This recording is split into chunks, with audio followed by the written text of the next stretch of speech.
안녕하세요. 마귀에 대한 총정리 두 번째 시간 갖도록 하겠습니다. 누가복음 4장 5절부터 함께 보도록 하겠습니다. 마태복음의 내용과 중복되는데 그래도 우리가 눈여겨봐야 될 성경 구절이 있어서 누가복음 4장 5절부터 보겠습니다. 마귀가 또 예수를 이끌고 올라가서 순식간에 천하만국을 보이며 이르되 이 모든 권위와 그 영광을 내가 네게 주리라. 여기서 나는 마귀고 네게 주리라는 예수님에게 주리라는 뜻이죠. 이것은 내게 넘겨준 것이므로 내가 원하는 자에게 주노라.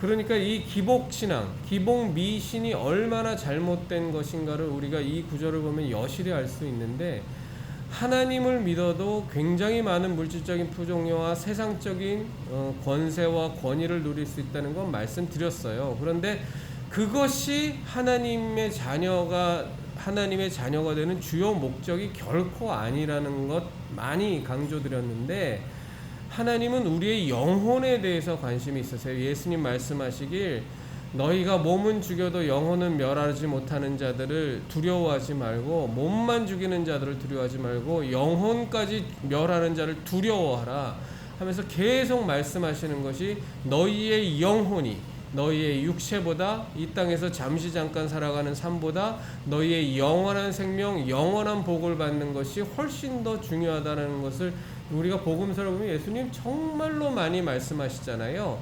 그런데 마귀는 딱 뭐에만 국한되느냐? 영혼은 멸망이 되건 뭐건 마귀는 자기도 멸망하니까 어떻게든 멸망시키려 하는 거고, 마귀가 유혹하는 가장 커다란 수단이 뭐냐? 세상적으로 이 육신을 입고 이 땅에서 살아가는 동안 한마디로 세상 사람들이 말하는 복을 늘어지게 받게 만드는 것, 그것만 추구하도록 만드는 것이 마귀가 쓰는 수단이라는 거예요. 그럼 그게 왜 가능하냐? 실질적으로 마귀를 숭배하고 사탄을 숭배하고 사탄에게 충성서약을 하는 그런 의식들을 하잖아요. 뭐 가장 대표적인 것이 이제 딥스테이트 같은 그림자 정부, 뭐 로스차일드 가문 같은 경우인데, 우리나라에서도 뭐 제법 유명한 그 자산가들이 보면 그 가문하고 다 협약을 맺고 또 실질적으로 그 사탄 숭배하는, 사탄에게 충성서약하는 그런 의식들을 치렀다라는 거는 이제 아는 사람들은 다 알지 않습니까? 그러면 정말로 그들이 세상적인 복을 받느냐? 받는다는 거예요. 왜?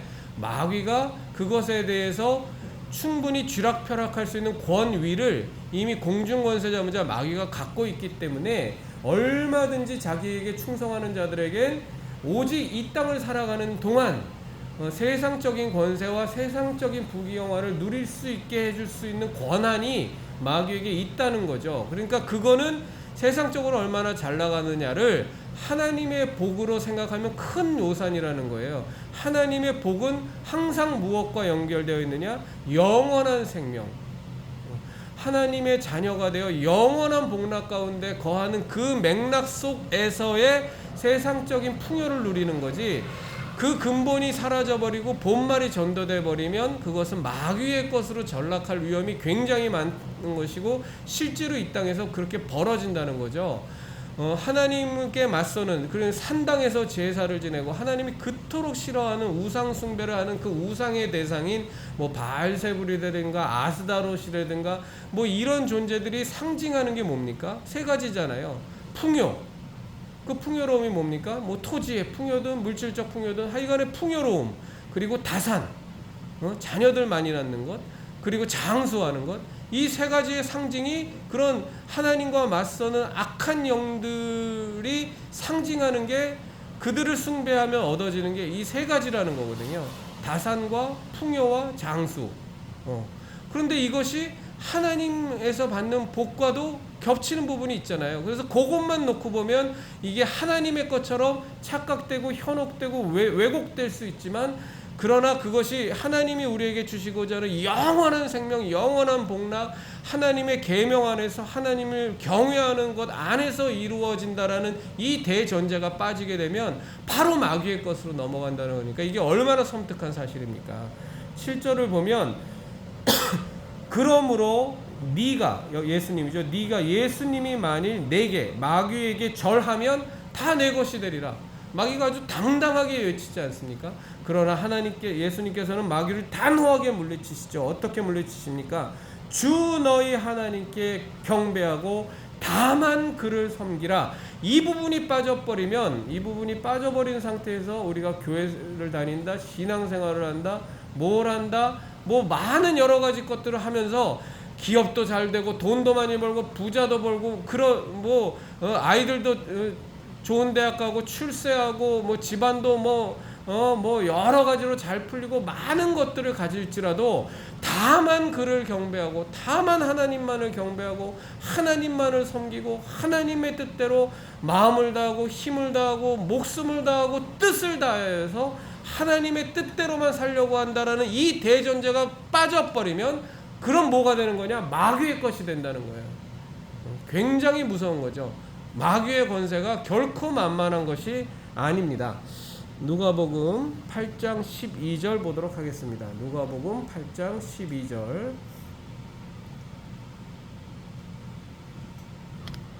누가복음 8장 12절은 11절부터 볼 텐데 이게 씨 뿌리는 비유잖아요.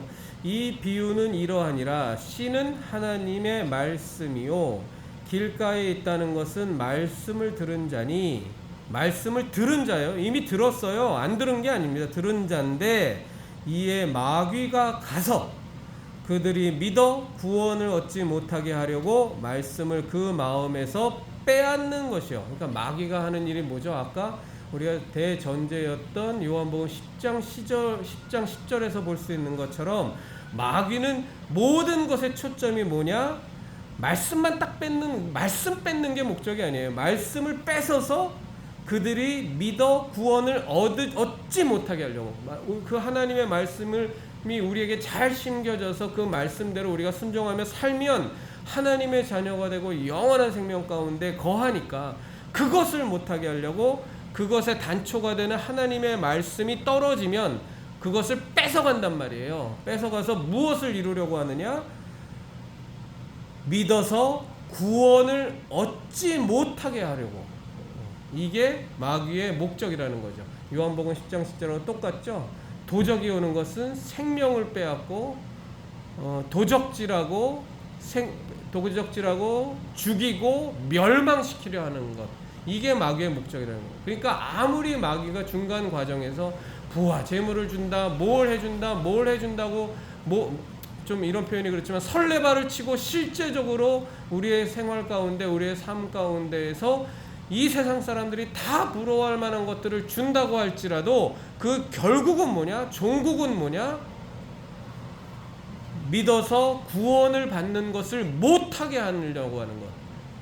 하나님의 말씀대로 말씀을 뺏어서 하나님의 말씀이 우리에게 이루어져서 영원한 생명, 풍성함 가운데 생명 가운데 거하는 것을 철저히 못하게 하려는 것이 마귀의 수작질의 목적이다 라는 내용입니다.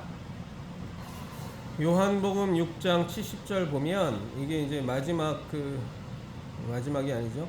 예수님께 요한복음 6장 70절 예수께서 대답하시되 내가 12를 택하지 아니하였느냐 그러나 너희 중에 한 사람은 마귀니라 하시니. 이게 마귀가 사실은 이제 가론 유다를 지칭한 거라는 건 우리 형제자매 다 아시는데 가론 유다를 마귀라고 그냥 아예 동일시해 버렸습니다. 그러니까 하나님이 바라보시기에는 마귀에게 속한 자들이나 마귀의 일을 전담하는 자들, 마귀에게 수하에 들어서 마귀의 일을 성취하게 하는 자들은 결국 하나님 보시기에는 마귀와 똑같은 존재라는 거예요. 하나님과 맞서는. 그러니까 그 존재들이 어떻게 되냐? 마귀와 그 사자들을 위하여 예비된 영영한 물에 다 같이 들어가 버리는 거죠. 그러니까 예수님을 3년간이나 쫓아다니면서 예수님의 공생애의 사역의 증인이었던 유다였지만 그가 어느 순간 마귀에게 속하여 말씀드린 것처럼 마귀는 계속 예수님의 사역 가운데에서 역사하니까 어떻게든 예수님이 이루시고자 하는 목적인 영혼들이 구원을 받고 생명을 얻되 더 풍성히 얻고자 하는 것을 어떻게든 마귀는 막으려고 하니까, 그러니까 이 예수님의 사역을 하는 그곳에 마귀는 집중적으로 역사해서 예수님이 택하신 제자마저도 그에게 완전히 역사해서 그의 마음에 들어가서 예수님을 팔아먹게 하는 일을 성취하고 이루어버리니까, 근데 그 모습이 뭐다? 바로 마귀와 똑같다는 거예요. 그래서 여기서는 마귀의 일을 하는 자, 마귀의 수하에 든 자를 마귀와 동일시 여기시는 하나님의 진노의 눈빛을 우리는 볼 수 있는 거죠. 요한복음 8장 43절부터 또 보겠습니다. 요한복음 8장 43절. 어찌하여 내 말을 깨닫지 못하느냐? 이는 내 말을 들을 줄 알지 못함이로라. 너희는 너희 아비 마귀에게서 났으니 너희 아비의 욕심대로 너희도 행하고자 하느니라. 그는 처음부터 살인한 자요 진리가 그 속에 없으므로 진리에 서지 못하고 거짓을 말할 때마다 제 것으로 말하나니 이는 그가 거짓말쟁이요 거짓의 아비가 되었습니다. 여기서 보면 마귀의 속성이 뭐죠? 마귀의 속성이 처음부터 살인한 자요. 살인이라는 게 뭡니까? 생명을 죽이는 거잖아요. 생명을 죽인다는 게 뭡니까? 예수님은 계속 요한복음을 통해서 말씀하시는 것이 육신의 생명만을 얘기하는 것이 아니라 우리 영혼의 죽고 사는 문제를 예수님은 계속 말씀하시니까, 여기서의 살인은 뭡니까? 하나님의 생명으로부터 떨어져 나오게 만들어서 죄를 범하게 만들어서 하나님과 원수가 되고 하나님과 맞서게 만들고 하나님에 속하지 못하게 만드는, 그것이 살인이라는 거죠. 처음부터 살인한 자라는 게 뭡니까? 아담과 하와가 하나님께서 그를 창조하시고 그에게 모든 온 천하 만물의 것을, 이 지구상의 모든 것을 다스릴 수 있는 권세까지 부여했던 그 하나님이 기뻐하고 사랑하던 아담과 하와를 꼬여서, 천하를 꿰는 자니까 꼬여서 하나님의 뜻대로 살지 못하게 만들고 선악과를 보면서 지혜롭게 할 만큼 하고 탐스럽게도 보이기도 하고 하나님처럼 될 것 같게도 만드는 생각을 마귀가 줘서 결국은 하나님의 계명을 어기게 만들고 하나님에게서 떠나게 만드는, 그래서 죽게 만드는, 죽음의 길로 만드는 살인한 자가 마귀라는 겁니다. 마귀의 속성은 뭐다? 본질은 뭐다? 우리 하나님이 천하보다 귀하게 여기는 우리 영혼을 하나님의 생명으로부터 떨어져서 죽여버리는 것, 계속 반복되는 겁니다. 이게 마귀의 본질입니다. 지금 우리가 이 육신을 살고 살아가면서 살아가는 삶의 모양새에서 마귀가 역사할 때 어떻게 정말로 잘 나가는 모습으로, 남들이 다 부러워하는 모습으로 살아가느냐가 관건이 아니고, 마귀의 목적은 뭐냐면 그런 것들은 얼마든지 마귀가 자기가 갖고 있는 권세이기 때문에 주고 부여할 수 있지만, 목적은 뭐다? 죽게 만드는 거. 죽게 만드는 거. 그런데 그 수단이 뭐냐면 진리가 그 속에 없으므로 진리에 서지 못하고 거짓을 말할 때마다 제 것으로 말하나니, 거짓말을 쓴다는 거죠. 그러니까 아담과 하와를 유혹할 때도 마귀가 계속 거짓말을 하잖아요. 너희가 저 동산 나무에 있는 실과를 따먹지 말라 하더냐? 그러니까 거기서 홀딱 넘어가서 하와가 아니요 뭐 따먹지 먹으면 하나님은 정령 죽으리라 말씀하셨는데 뭐 죽을까 하노라 이렇게 막 변개하게 만들고, 이 마귀의 영향을 받기 시작하면 나타나는 가장 큰 모습이 뭐냐? 자꾸 거짓말을 한다는 거죠. 그러니까 우리들 그리스도인들이 이 거짓말하는 거에 대해서는 굉장히 철저하게 우리가 경계를 해야 됩니다. 이게 거짓의 아비에게서 나오는 속성이기 때문에 모든 죄악의 시작이 진실이 아닌 거짓에서 시작된다는 것을 우리가 명확하게 알고, 우리가 이 정직하지 못한 거, 자꾸 뭐 화이트 라인이 우리 뭐 화이트 라이트 선의의 거짓말 이따위 말에 우리가 속아 넘어가면 안 됩니다. 선의의 거짓말이라는 건 있을 수 없어요. 거짓말은 그냥 거짓말인데 그 거짓말을 포장하기 위해서 선이라는 것을 갖다 쓴 이것도 마귀의 습작질입니다.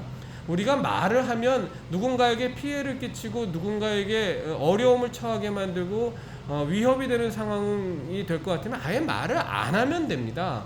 그것을 괜히 포장해서 거짓말하면서 화이트 라인이 선의의 거짓말이 이것 자체도 마귀의 수작질에 넘어간 거예요. 그래서 철저하게 우리가 배척해야 될 것이 거짓입니다. 예수님께서 공생애를 사시면서 굉장히 많은 말씀을 하셨지만 그 말씀하실 때 쓴 단어 중에 하나가 반복적으로 나오는 것이 진실로 진실로 너에게 이르노니, 영어로는 verily, veryly를 굉장히 많이 쓰세요. 왜 그러셨겠어요? 정말로 그리스도인은, 하나님의 자녀는 이 거짓이라는 것이 거짓의 아비인 마귀에서 나오는 것이고 이 거짓이라는 것이 정말로 죄악의 시작점이라는 것을 우리가 분명히 인식해야 됩니다. 그래서 그냥 허튼 거짓말, 사소한 것들도 우리는 철저히 그것을 배척해야 돼요. 아예 거짓말하지 않으면 모면하기 어려운 상황이면 입을 다무십시오. 그것이 그리스도인의 마땅한 자세입니다. 괜히 스스로가 작은 이익과 작은 기득권을 누리기 위해서 뭐 이 정도 거짓말 안 하는 사람이 어디 있어?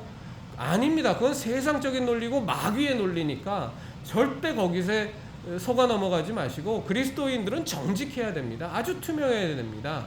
제가 목사들에 대해서도 많은 비판을 하는 게 뭐냐면 목사들이 너무 거짓말을 잘한다는 거죠. 그렇게 거짓말을 하면서 기껏해서 그들이 내세우는 변명이 뭐냐면 성도들이 교인들이 하나님 만나는데 도움이 된다면 뭐 이런 거짓말도 괜찮지 않겠느냐? 그렇지 않습니다. 그런 거짓됨 속에서 진리가 형형하게 빛날 수도 없고 온전한 복음이 그 성도들에게 심어지지도 않아요. 그따위 걸로 해서 그 자신의 거짓된 속성을 포장하면 안 됩니다. 이 거짓이 모든 죄악의 시작이 되는 거예요. 왜? 마귀에서 나왔는데 이 거짓서부터 자꾸 위선 떨고 자꾸 가식, 이게 모든 다 같은 맥락 아닙니까? 위선, 거짓, 가식 모두가 다 진실이 아닌 것들로 다 포장되어 있는 것, 마귀의 것. 그래서 예수님이 얼마나 많이 질책하십니까? 이 위선자들아, 이 정말로 평토장한 무덤은 있지만 그 안에는 썩은 뼈가 득실거리는 이 독사의 자식들아, 이 무덤은 아름답게 하지만 그 안에서는 정말 더럽고 냄새나는 것들이 가득한 이 위선자들아, 예수님께서 정말 가장 미워하시는 것이 가식이고 위선이고 거짓입니다. 이 거짓에 대해서 요즘 세태는 학교 교육에 있어서도 정직함의 가치에 대해서 굉장히 많이 강조하지를 않아요. 참 많이 안 가르칩니다. 그러나 우리들 그리스도인들이 절대로 자녀 교육할 때도 마찬가지고 나 자신에게도 마찬가지고 철저하게 지켜야 될 것이 진실입니다. 정직입니다. 이 거짓서부터 악한 것들이 마구마구 자라는 것이고 이 마귀가 가장 사용하고 애용하는 성도들을 망가뜨리기 위해서, 살인한 살인자로 만들기 위해서, 살인하기 위해서, 멸망시키기 위해서 가장 사용하는 애용하는 수단이 거짓이거든요. 그러니까 저 좌파 빨갱이들의 특징이 뭡니까? 저 좌파 사회주의자들, 좌파 공산주의자들, 저 빨갱이들의 특징이 맨날 가식, 위선, 자기는 정의와 공정을 내뱉고 인권을 부르짖고 뭐 민생을 부르짖지만 실제적으로 그들이 살아가는 삶을 보면 정의와 공정과는 완전히 무관한, 한꺼풀만 벗겨내보면 그냥 거짓말이 득실득실하고, 우리가 이재명을 비롯해서 저 좌파 사회주의자들, 공산주의자들 왜 싫어합니까? 그냥 겉으로 보기에는 얼마나 점잖고, 저 빨갱이 목사들 보면 얼마나 점잖고, 얼마나 올바른 말을 하고, 얼마나 정의로운 척하고 공정한 척하고, 얼마나 정말로 자기 자신은 순결한 삶을 살아가는 것 같지만 그 자기 한꺼풀만 벗겨내서 파헤쳐보면 다 거짓말, 다 위선, 다 가식. 아예 이 공산주의자들은, 이 빨갱이들은 이 거짓과 위선이라는 것, 가식이라는 것이 자기네들의 공산혁명을 일으키기 위해서 하나의 수단으로 인정을 하거든요. 이것이 마귀에게 속한 자들의 속성입니다. 거짓이라는 것을 합리화하는 것. 저 신천지 이단 사입이 신천지도 보면 그들이 전도할 때 아예 뭐가 있냐 하면 그들의 강령 가운데 거짓말을 해서 그 사람을 전도하기 위해서 거짓말을 하는 것을 거짓이라고 표현하지 않고 모략이라는 단어로 포장해서 그것은 해도 된다라고까지 아예 강령에 있어요. 마귀에게 속한 것들은 그렇다는 겁니다. 그러나 하나님께 속한 자들, 예수님의 생명 가운데 있는 자들은 항상 정직, 항상 진실, 절대로 거짓과 타협하지 않고 절대로 악과 타협하지 않는 그런 꾀를 쫓지 않는 그 모습이 우리에게 있어야 된다. 그리고 요한복음, 그 다음에 요한복음 13장 2절입니다. 마귀가 무슨 일을 했나 보죠. 마귀가 벌써 시몬의 아들 가룟 유다의 마음에 예수를 팔려는 생각을 넣었더라. 가룟 유다가 괜히 예수님을 팔아먹은 게 아닙니다.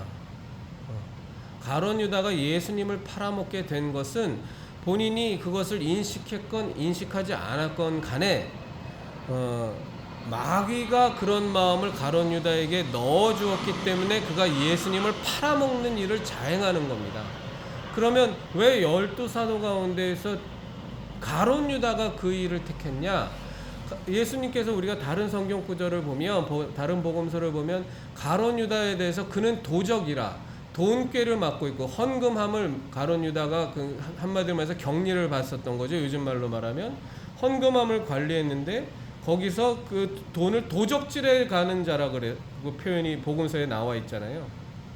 그러니까 가룟 유다의 마음밭 자체가 이미 마귀가 활용하기에 적절한 마음밭으로 악한 상태에 있는 거예요. 그러니 12사도 가운데에서 그것을 마귀는 절대로 놓치지 않죠.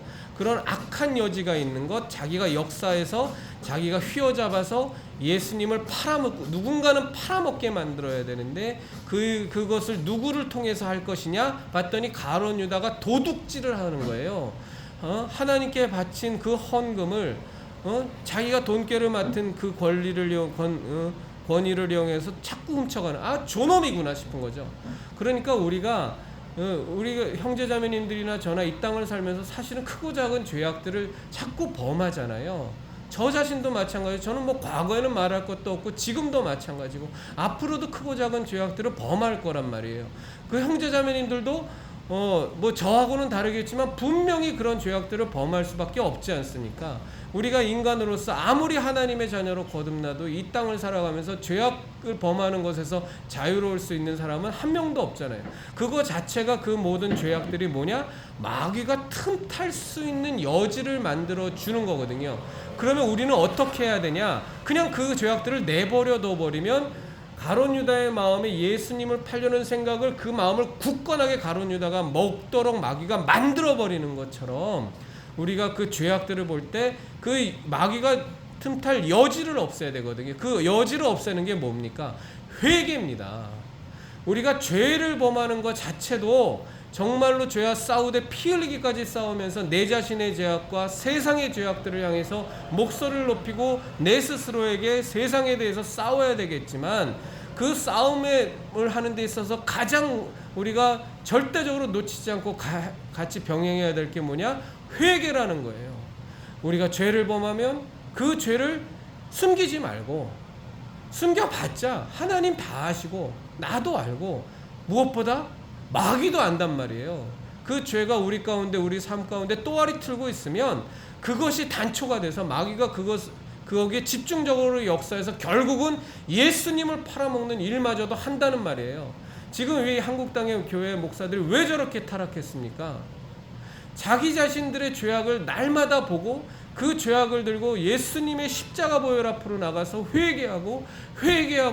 회개하여 죄 씻음 받는 일을 안 하니까, 어느 순간에부터인가 옛날에 그렇게 충성했던 목사들도 어느 순간에부터인가 자기를 따르는 교인이 수백이 되고 수천이 되고 수만이 되니까 교만해져서 건방져져서 자기 자신을 하나님과 동일시하는 수준으로 말은 그렇게 안 해도 자기 생각 속에서는 그렇게 하고 있고, 자기가 범한 죄악들을 회개하지 않고, 회개라는 게 뭐예요? 하나님 앞에 가서 정말로 그 죄를 인정하고, 하나님 저 죄 졌습니다. 이 죄가 정말, 이 죄를 예수님의 보혈의 피로 씻어주십시오 하고 회개해야 되는데 그걸 안 하니까, 그러니까 그것이 이 둥지가 돼서 마귀가 역사해버려서 우리가 볼 때 말도 안 되는 일이 벌어지는 거 아닙니까? WCC를 옹호하는 김진홍 목사가 그 예전에 하나님 앞에 순전했던 사람이 WCC를 떡하니 옹호하질 않나? 전광훈을 옹호하질 않나?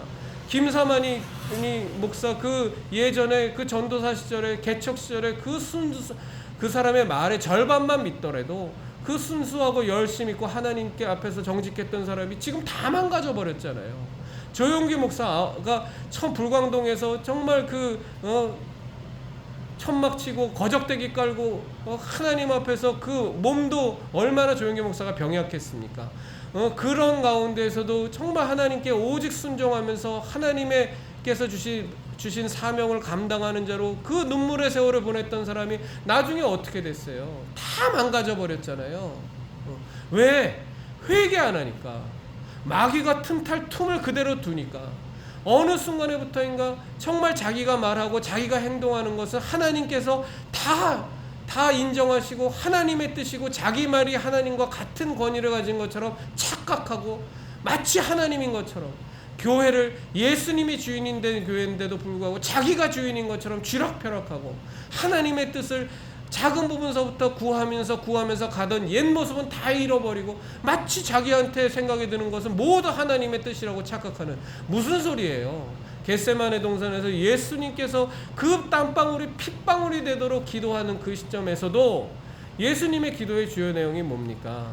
나의 원다는 것은 이제 마셔야 될 이 잔이 내게서 지나가는 원이었는데 예수님은 분명히 이 잔이 내게서 지나가기를 원했지만 나의 뜻대로 마시었고 하나님의 뜻대로 되기를 원하나이다. 그게 얼마나 힘들고 하나님의 뜻에 자신의 생각을 육신을 입고 계신 예수님이가 똑같이 동일시 100% 순종하기 위해서 맞추시는 그 작업에 그 기도가 얼마나 간절했으면 땀방울이 핏방울이 되기까지 예수님이 기도하셨고 천사들이 와서 옆에서 힘을 도울 정도로 기도하셨겠습니까? 그렇거든요. 예수님마저도 자신의 원함과 하나님의 원함이 다르다라는 것을 너무 괴로워하시면서 그것을 맞추기 위해서 그렇게 기도를 하시고 기어코는 하나님의 원대로 이루어지기를 바라는 마음으로 본인이 완전히 맞춰지셔서 결국 하나님의 어마어마한 일을 구원의 일을 100% 성취하신 일을 이루시지 않습니까? 육신을 입고 계신 예수님 이 시기에 그렇게 어려운 과정을 예수님이 친히 다 담당하셔야 됐다고요. 그런데 어디 건방지게 자기가 수백 명 교인, 수천 명 교인, 수만 명 교인 거느리고 수십 년 목회했다고 자기 생각이 자기가 뜻하는 바가 하나님의 원함과 하나님의 뜻과 일치한다는 그따위 생각을 해요. 그런 생각들을 하고 있는데도 불구하고 잘못된 것인지도 모르고 교회를 자기 마음대로 쥐락펴락하면서도 잘못된 것인지도 모르고 정말 숨겨놓은 음란한 죄악들, 간음죄, 간통죄, 성범죄, 교회 돈을 가룟 유다처럼 돈깨를 훔쳐갖고 수십억 수백억을 횡령하고 자기 사유재산을 만들고 그런 짓거리를 하면서도 회개하지 않으니까 가룟 유다에게 틈탔던 마귀가 역사해버리는 거 아닙니까? 그리고 예수를 팔으려는 생각을 가룟 유다에게 줘서 예수님을 팔아먹게 하는 것처럼 그 목사라는 자들이 옛날에 그 순전함 다 잃어버리고 어느 순간에부터인가 지가 하나님인 것처럼 건방 떨고 교만 떨면서 다 망가져버리는 마귀가 내버려두지를 않는단 말이에요. 회개하지 않으면. 그러니까 우리 형제자매님들이나 저나 살 길이 뭡니까? 회개하는 거란 말이에요. 회개하는 거. 그렇지 않으면 마귀가 예수님을 팔려는 생각을 가룟 유다에 넣은 것처럼 우리한테 준단 말이에요.